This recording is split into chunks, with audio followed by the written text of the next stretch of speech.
Haleluya, shalom, salam sejahtera di dalam kasih Tuhan kita Yesus Kristus.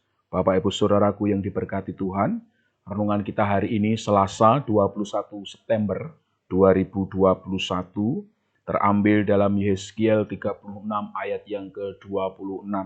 Firman Tuhan berbunyi demikian. Kamu akan kuberikan hati yang baru dan roh yang baru di dalam batinmu. Dan aku akan menjauhkan dari tubuhmu hati yang keras, dan kuberikan kepadamu hati yang taat. Amin, firman Tuhan. Bapak Ibu Saudaraku yang diberkati Tuhan, di dalam ayat yang sudah kita baca tadi, setidaknya kita melihat 4 janji Allah untuk semua orang yang mau menerima Tuhan Yesus Kristus sebagai Tuhan dan Juru Selamat pribadinya. Yang pertama adalah Tuhan akan memberikan hati yang baru. Karena apa? Karena hati yang lama adalah hati yang dipenuhi dengan dosa.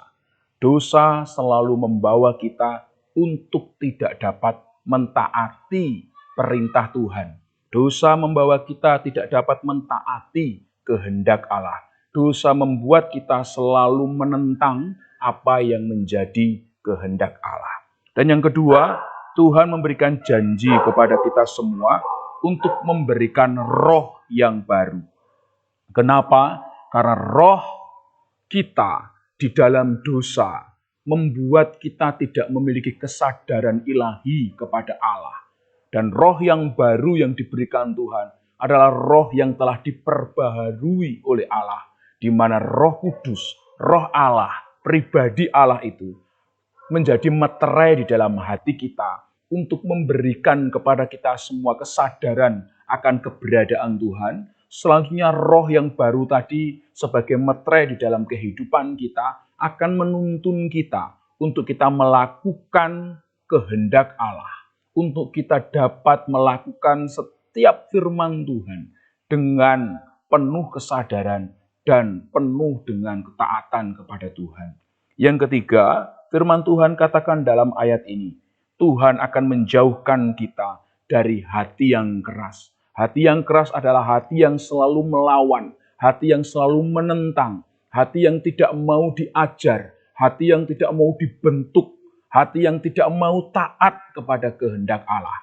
Oleh karena itu, Tuhan akan memberikan kepada kita semua kemenangan daripada hati yang keras. Tuhan akan menjauhkan kita dari hati yang keras. Oleh karena itu, kalau kita sebagai orang Kristen masih memiliki kekerasan di dalam hati kita, untuk kita mau dengan setia melakukan firman Tuhan, melakukan kehendak Allah, mari kita serahkan hati kita untuk dibentuk oleh Tuhan.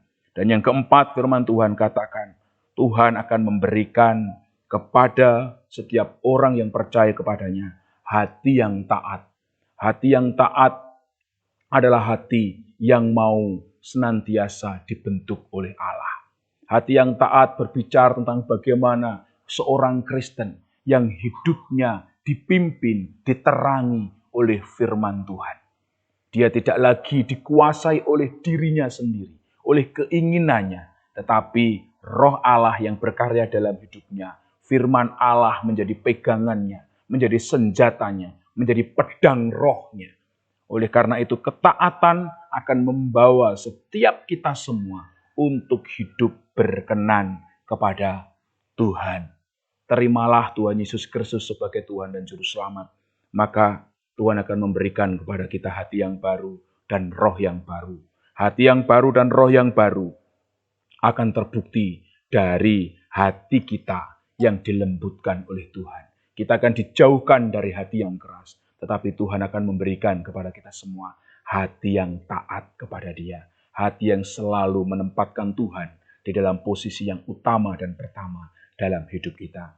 Tuhan Yesus memberkati kita sekalian. Kita tundukkan kepala kita, kita berdoa. Terima kasih buat nasihat firman Tuhan. Mengingatkan kami kembali bahwa di dalam Tuhan kami menerima hati yang baru dan roh yang baru. Dan Tuhan sudah menjauhkan kami hati yang keras. Dan Tuhan memberikan kepada kami hati yang taat. Jika saat ini ya Tuhan, kami masih hidup dalam ketidaktaatan. Kami masih hidup dalam kekerasan hati. Tolong Tuhan ubahkan hati kami semua.